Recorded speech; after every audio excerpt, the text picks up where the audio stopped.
I like woke up this morning. I'm like, I gotta have this conversation with somebody, and like Bill's the perfect person. So Welcome to Climate Papa. This is a show about climate change, technology, and parenthood.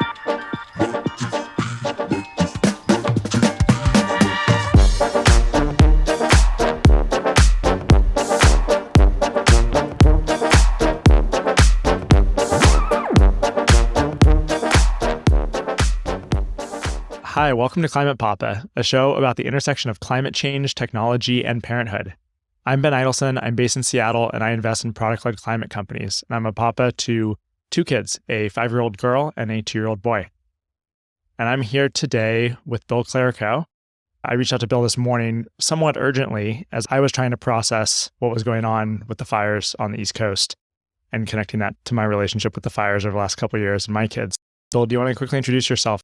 Yeah, I'm Bill Clerico. I'm the founder and managing partner at Convective Capital. We are a wildfire-focused venture capital fund, a $35 million fund that invests between $1 and $2 million at a time in the seed stages of what we call firetech companies, technology companies that can impact wildfire. Before that, I was the founder of WePay, which was an early payments and Fintech company that was acquired by JP Morgan. And home for me is San Francisco, although I spent a lot of time up in Mendocino County, just north of SF, and I have an 11-month-old who turns 1 year old on Monday.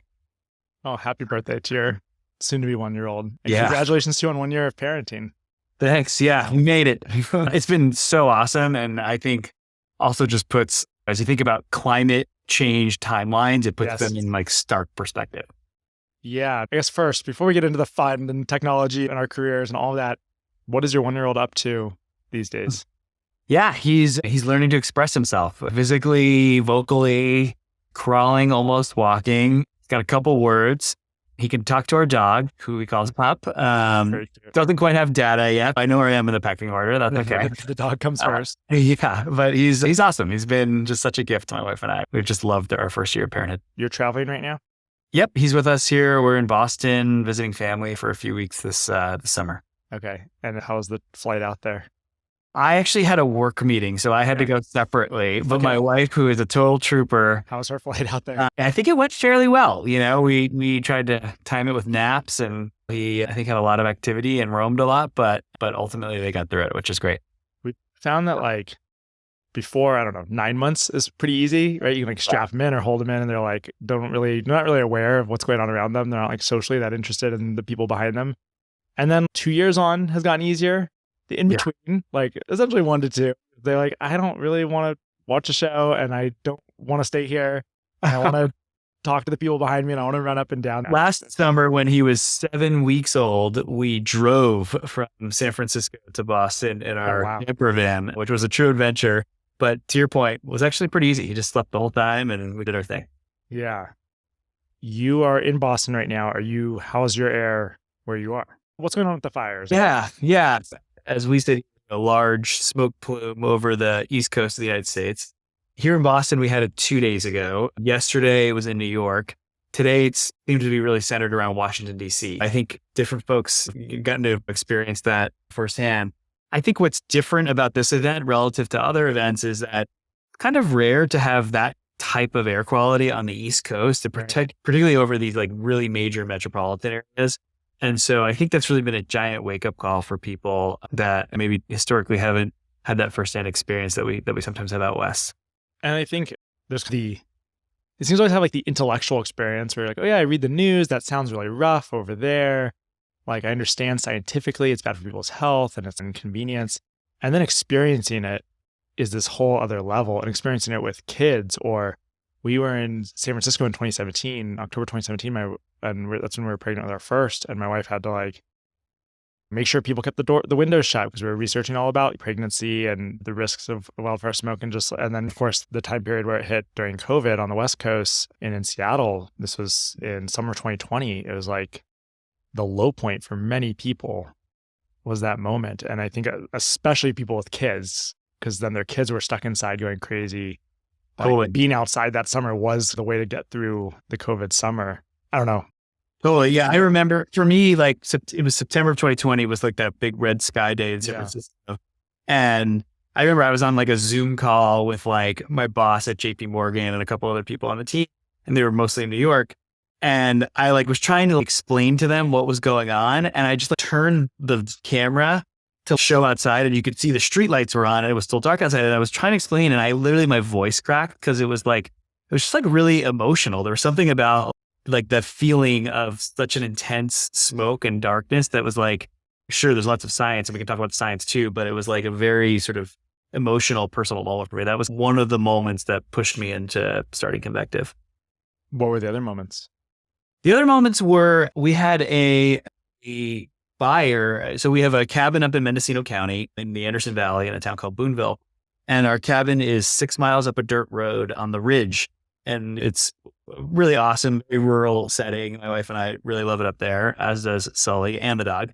But we had a 90-acre fire at the base of the road. It was called Peach Fire. And so 90 acres in the scheme of wildfires is not that big of a deal. But when it's on your like sole access road to and from the property, It's a huge deal. Yeah. pretty big deal. Yeah, we weren't there at the time, but seeing it, thinking about it, and then driving past the burn scar a couple of days later really brought it close to home. And for me, that was like climate change no longer became this like far off boogeyman. It was like literally in our backyard today, impacting our family. And, that was another one of those moments. And how has your relationship to that changed? I imagine only intensified since becoming a father. How would you articulate the shift from the 2020 moment of reacting to this to, the moment you're in now, where you literally are there with your son with the air quality? Yeah, I think certainly it's like bad today, but I think the really concerning thing for me is like the trend and the second derivative, which is it's bad, it's getting worse, and it's getting worse at a faster and faster rate. Those are like three really bad things. And you extrapolate that, okay, over the course of my life, I'm 37, over the next 40 years, I'm going to feel the impacts of that. Think about my son, Sully, who hopefully will feel that over his 80 years of his life. And where that puts us into, the next century.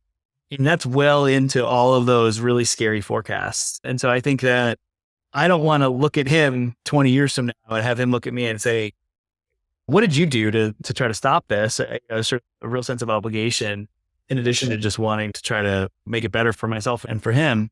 There's this graph that I actually shared on Twitter today that NASA put together about forecasted air quality, factoring in the most likely climate trends. And it basically shows that like in the 2060s or 2070s, the average air quality all year long will be equivalent to September of 2020, which was like that really nasty event that we were just talking about. That's unfathomable.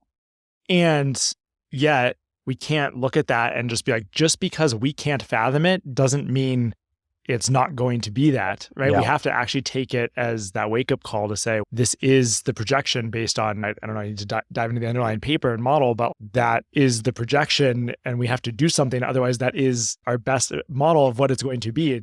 Even if we can't fathom it, that doesn't make it not true. Totally. And whether or not the model is perfectly accurate or not, it's probably not. Yeah. Like, I think it's probably a very reasonable assumption that these trends are going to continue to get worse and we will have equivalent or worse days to 2020 at increasing frequency. We continue to not treat this problem and not address it. You already get that sense from an individual perspective where people talk about wildfire season, right? As though it's, this is the time of the year when we expect this. When 10 years ago, we never talked about wildfire season, even in most of California. I guess a couple quick last points on the meta science or physics of it that maybe you can help catch me and others up to speed on, which is like, how do we think about these seasons and events relative to the broader climate change? A couple thoughts. I think first is just wildfire and climate are very interrelated, right? A warming climate means longer, hotter, drier summers, which certainly exacerbate wildfire. But there's also this sort of like negative feedback loop where wildfire also releases tremendous amounts of carbon. There's research estimates that wildfire is about 5% of global CO2 emissions, which is like a huge amount. It's like more than Russia, to put it in perspective, or more than the entire US transportation sector. It's this negative feedback loop where warmth causes, or climate change contributes to fire, then contributes back to climate change. So that's the bad news. I think the good news is that I actually think fire is solvable without having to solve climate change. There's very specific interventions we can make and do. that can interrupt that cycle. And so I think in terms of the levers we can pull to actually address climate change, like we can reduce extreme wildfire like pretty dramatically, I think over the course of 10 years. And I think it's one of the fastest, highest impact places that we can do. We can invest to reduce carbon emissions. And there's a bunch of other causes of it as well, not just climate. I guess just to like click a little deeper on the kind of like physics of addressing wildfires. So I don't know, if we were to go back to 20 years, maybe you could argue, I assume 20 years ago, we wouldn't say that we're at this level of wildfire, Sure. acreage burning. Yeah. Is there a place where you hope to get to? I guess maybe if we're going to pre-climate change era, so if we were to go back 300 years or something, how do we talk about in your field, like the base kind of amount of wildfire that we think is the correct amount? And then how far off are we from that base? And I don't know, just help conceptualize the scale of this. Yeah, it's interesting. Fire is really a natural part of much of the landscape. Like it has been for many millennia. There's natural causes, lightning and things like that have caused it. But then indigenous people use fire to manage the land for thousands and thousands and thousands of years. And the nice thing about that was high frequency, low intensity fire. If you burn the same landscape every 5 to 10 years in the right conditions in May or in June and not in August or September, you can actually control fire. You burn grass and shrubs and brush without affecting mature trees. And you end up with a very like resilient landscape that's like shaded. It has really large trees in it that store a lot of carbon and that are actually quite fire resilient. And so that's the natural state. Starting 100-ish years ago with colonization of the American West, we just basically interrupted that cycle. We basically stopped indigenous people from using fire to manage the land. As the timber industry came online and as settlements popped up, we started to see fire as the enemy. We invented the U.S. Forest Service and CAL FIRE as early sort of origin organizations, and they adopted these like very aggressive suppression policies to put out fire. The fire should be less than 10 acres and contained by 10 a.m. the next morning was the rule. So a lot of that, to be clear, it wasn't like a lot of that was to protect this resource. It sounds, which was timber. Yeah. I happen to be on a kick of wanting to learn a lot about timber. Not necessarily fire related. I think this is a nice intersection, which is just, like, I didn't know the British government really cared about the Northeast timber stock for building masts. It was like an important defense element where that would help them build the ships that they needed. Yeah. So anyway, so timber was this like fundamental resource that was really valuable in the colonies at the time. Yeah. And so fire was viewed as like a risk to the resource. Exactly. We interrupted that sort of natural cycle. And so the density of trees on the landscape and the fuel on the landscape just exploded. We removed all the really big mature trees that shaded out everything else. And we let lots of little, small, spindly trees that are highly flammable come back. And so there's like estimates that like the forests in the West are actually like 3 to 4 times denser today than they were historically. Like historically, people think it might have been 40 to 50 trees per acre. And now it's 200 to 250. And that is a massive difference in terms of just the flammable landscape. So we have that all happening. Plus the climate's getting hotter and the seasons are getting hotter and they're getting warmer. And then we went and strung hundreds of thousands of miles of high energy metal through it all. And then we went and built a bunch of houses and put people in harm's way. And so it's all that really came together only in the last 20 years. Not that we never had big fires before, but all of these factors combined, create the frequency and intensity of fire that we see now. And we're now really can no longer be suppressed or controlled when it starts in the wrong conditions. And that's the crisis. It's like a little bit of our own making. It's like that spring that's just big. There's so much potential energy in the landscape now that it doesn't take very much to just release all that energy in these very destructive events. Okay. Thanks for walking me through it. Okay. So to go back to you then, you're sitting there, you're having Orange Day, you're working at JP Morgan after they acquired your last company. Had you spent years in the Forest Service? Were you like, were you a firefighter? I don't know. What was the movie that we all probably watched as a kid? It was Backdraft. Was that like the sum total of your education? Tell me how you got from, because that wasn't that long ago. We're talking about 2020, right? By no means am I like a dyed-in-the-wool forestry or fire expert. I think I've always had an interest in emergency services. When the opportunity presented itself we had that fire on our access road, I went and started volunteering with the Anderson Valley Fire Department as a volunteer, not as a by no means a veteran firefighter, very much a rookie. Generally, my job was to like hold the stop sign at like traffic collisions and stuff like that. Exposed me to the inner workings of the system in a way where it just further piqued my interest and got the technologist part of me thinking about like how better tools could really help solve this problem. Well, when you looked around, did it feel like the people, working on those front lines or thinking about these problems, did they have tools? Did they have old tools? And what did that look like? I think the people that are like volunteer in rural volunteer fire departments are like hugely committed. Yeah, their volunteer fire departments are not like resourced. They have trucks and apparatus and stuff like that. But in terms of software or tools, not very much. There was a volunteer in our department that actually wrote an app called Incident Responder that basically was like a way for us all to status our availability and like communicate who was responding and receive pages and stuff. But this was like a side project. And it's a phenomenal piece of software, but it so happened that we had someone that had those skills on our department. And I think it shows it's not like there's like huge systems that like these departments run on. It's all a little bit different in each place. So that was like eye-opening. One of the first moments where I was like, started to get really curious about how you could change that. Okay. And from there, what did you do?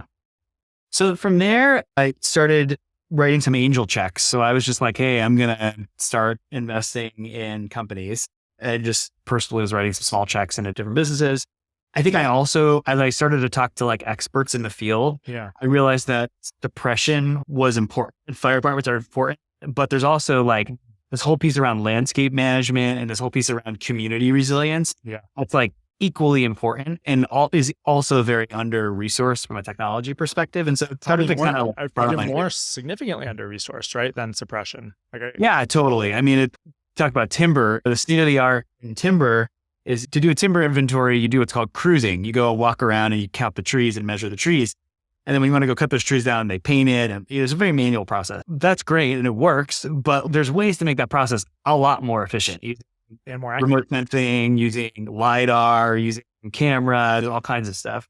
And so I think just as I started turning over these rocks, I just started getting really excited. I'm like, there's a lot of like economics at stake in terms of property values and timber and insurance and utility liability, but not a lot of founders building stuff. And so that was, I think, where I started connecting some dots and that, okay, maybe I thought, should I start a company? And then I was like, maybe I think it's actually a portfolio of companies that need to exist here to solve this problem. I think those of us that have spent a lot of time in the software industry, like at first glance, you just presume that the way it works is the way it works. And these things can't be radically improved or radically changed. That there's even like appetite for new technology, or it just feels like a esoteric market that is like, how do you even get into that? I'm curious what your mental model is around that and how to help people understand and ramp up and say, no, there is a lot here. Yeah, that you can wrap your head around and a lot of parallels to things that the tech industry has. We were both in fintech, which like people used to say this about fintech back in the day, right? Totally. Yeah. I mean, I think when I was starting at WePay in 2008, like everyone said, this is like highly regulated. The banks control everything. The only successful company in fintech ever has been PayPal. And that was an outlier. That was common wisdom. And I think if you listened to that, you would have missed like the most attractive venture sector of the last 20 years. And so I'm always really skeptical of like common wisdom. And I think common wisdom in venture right now is hardware is hard, government tech doesn't work, long sales cycles of like utilities, selling utilities and insurers don't work. So like anytime I hear that, I think there's some truth to it. You got to understand it. But if you're willing to look to the next layer down, that means there's a lot of really untouched opportunity because that common wisdom has scared so many people off. It also, I don't know, I guess for me, like everyone talks about being a first principles thinker, and like from first principles, what do you value? Probably your house not burning down. Yeah. Probably like the ability to go outside and breathe the air. So how, yes, you might be like, okay, what's the market for this? But fundamentally you think about what we care about, not just from an impact perspective, but like actually we value it. Totally. People will move if they can't live there, which will maybe, again, this will ripple through the insurance industry as it is in California right now with State Farm. And I believe Allstate also just announced that they're pulling out of California new insurance deals. Yeah, there's like massive economics at stake here in terms of $2 trillion of real estate that have like moderate to high wildfire risk. PG&E lost $80 billion of market capitalization because of the Camp Fire. The CEO got fired. They went through bankruptcy. They got fined $25 billion. Yep. These are not like small, trivial insurance industry losing $15 billion a year to wildfire. These are not like small numbers. So I guess from a product perspective, you mentioned 3 categories of suppression, resilience, and there's one other. Yeah, landscape resilience and then community resilience. Okay. So that sounds like one framework. And I think I understand suppression. I think I understand landscape resilience. What does community resilience mean? Yes, community resilience is, and the term people use is a fire adapted community, which basically means like, how can you have a community that can coexist safely with fire? And so that means things like hardening homes to make them more defensible, having the right programs in place to trim vegetation, building fuel breaks, doing evacuation planning, having appropriate and healthy insurance markets. It's all the things that people need to be safe in the context of wildfire. And so it could be building materials, could be planning software, it could be all kinds of ways to think about how do you make communities more resilient to fire. Okay. So let's say somebody is popping their head out of a kind of traditional tech company and should I go work on the latest AI stuff, which is exciting? Or is there something I could do? Because I'm like breathing the smoke. Maybe I'm in New York right now and I'm like, okay, I'm energized. What do I do with that energy? Is there a way that you'd have them think about the landscape of problems? And I assume there's both companies that you've funded that you're excited for people to come join. So we can talk about those, but also I'm actually very interested in the things that like no one is scratching at yet, that like big categories that just need people to dive in and think about. Totally.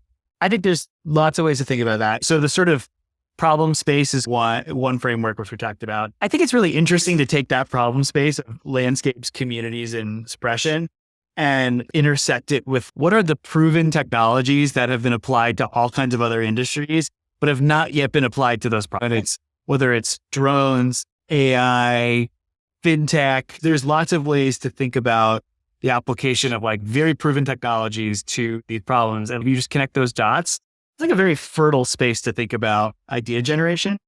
The other lens to put this on is, okay, so you build some cool stuff by intersecting those two problems, like who pays you for it and what's the business model? And there's big groups of buyers. So there's utilities that have tremendous liability.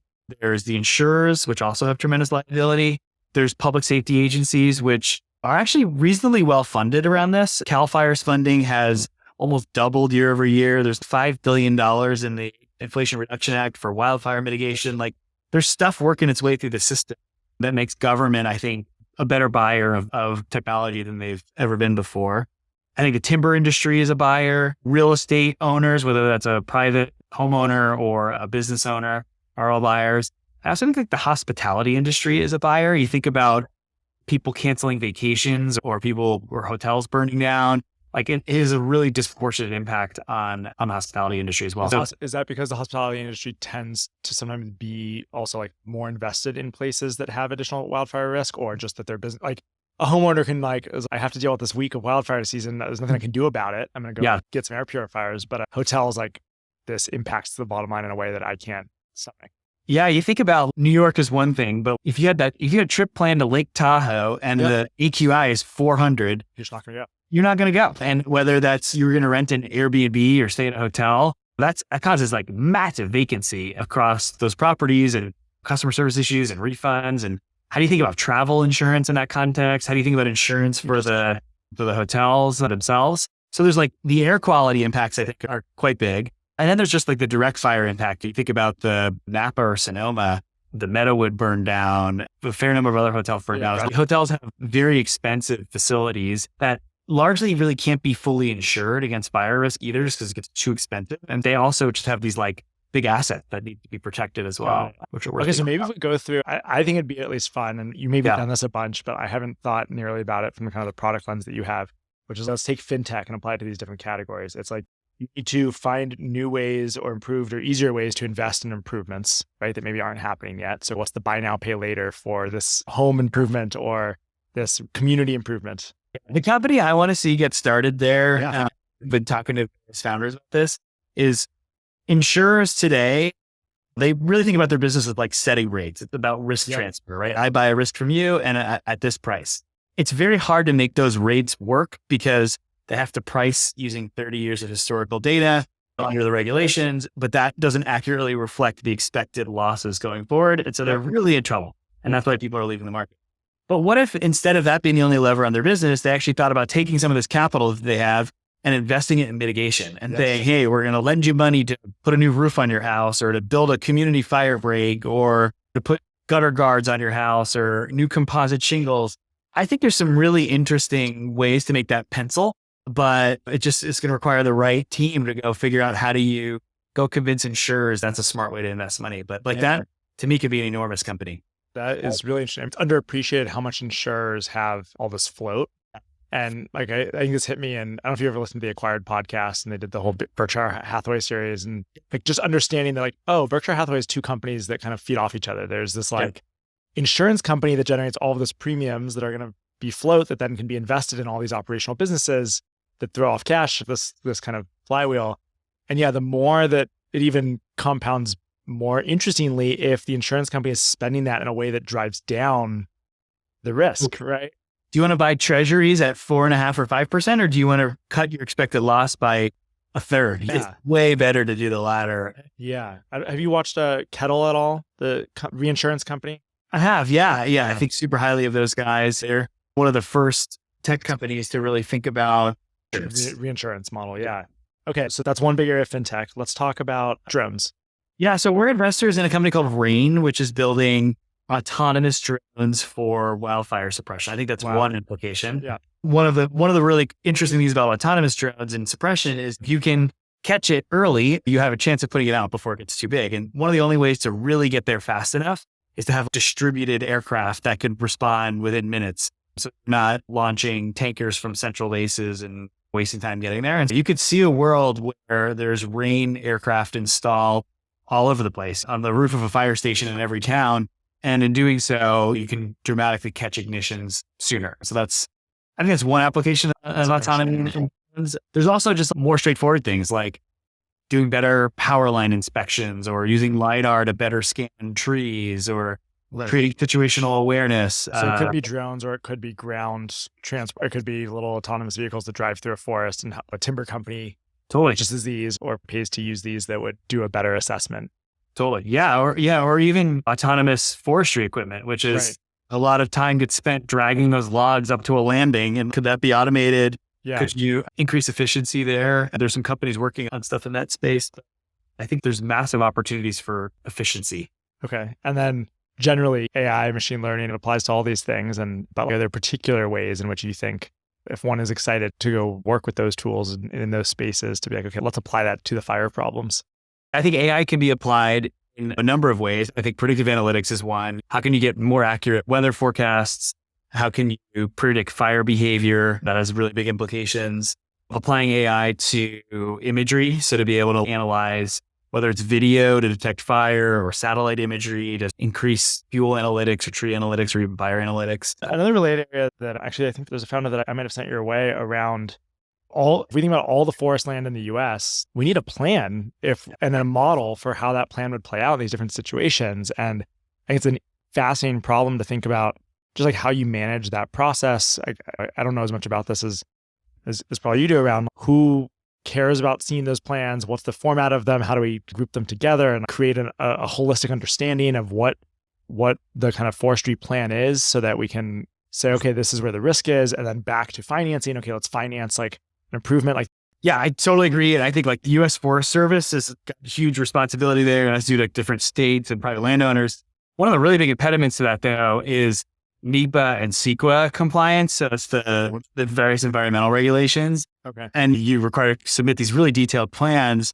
So one of the things that's actually pretty cool, one of my partners at Convective is Ilya Volodarsky, who is one of the founders of Segment. And he's starting a nonprofit called wildfires.org. And they have a partnership with the U.S. Forest Service to help, they're calling it a turbo plan, and it's like TurboTax, but for NEPA compliance. Yes, so the forester can say, check boxes, input into a software tool where the plan is going to be, and it just generates the report, the text and everything like that. And it takes what's normally a several month process of compiling all that information and makes it like a 20-minute answer some questions, get what you need. That's very cool. Which I think is super cool and a great application of technology.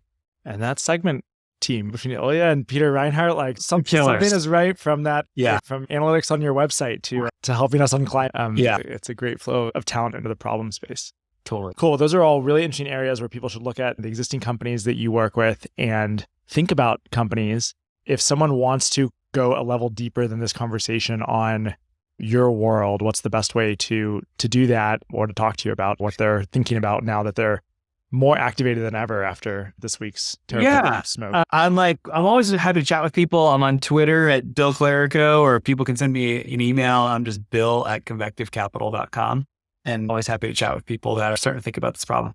And some people say that, but they don't mean it. But I've just messaged Bill, and that's when we connected last, maybe a couple months ago, when I was ramping up into broader things in climate and building a fund. And then I pinged you again this morning, and I was like, we need to talk about this because it seems like an urgent moment where people are trying to figure out what they can do. And I think it is overwhelming when you feel like you don't, first of all, tactically back to kids and keeping your family safe, obviously read the recommendations and invest in air purifiers and do everything you can. And then don't think that you can't affect this problem just because maybe it doesn't feel like in your path to work as a firefighter, especially if you're listening to this, especially if you're in technology. This is what Bill's now doing after decades completely not in this space. And I don't know, I think it's so encouraging and inspiring to see that you're at the beginning of such impact on this massive, not hypothetical problem, but very real pressing thing that I hope other people take as an example and can follow your lead.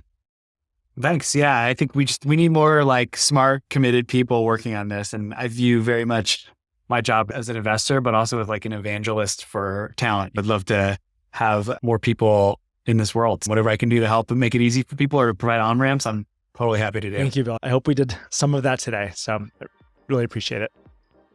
Well, that's a wrap on episode 3 of Climate Papa. Thanks again, Bill, for that conversation. I'm not intending for Climate Papa to do a lot of covering of immediate news like this. But just like Bill, I remember how this smoke affected me and ultimately motivated me in moving faster to do work on climate. When I posted earlier today about the fires, a friend reminded me of the Joan Baez quote, that action is the antidote to despair. And I think that's right. First, please keep yourself and your family safe. And then once the smoke literally settles, think about how you want to help shape the next 10 to 30 years. And please let us know if you're finding these conversations valuable. If you think more people should listen, send it to them. And I'd love to hear from you. Stop by climatepapa.com anytime and drop me a note. Lastly, our intro music is by the amazing Balkan Bump. Take us out again, Will. On we go like...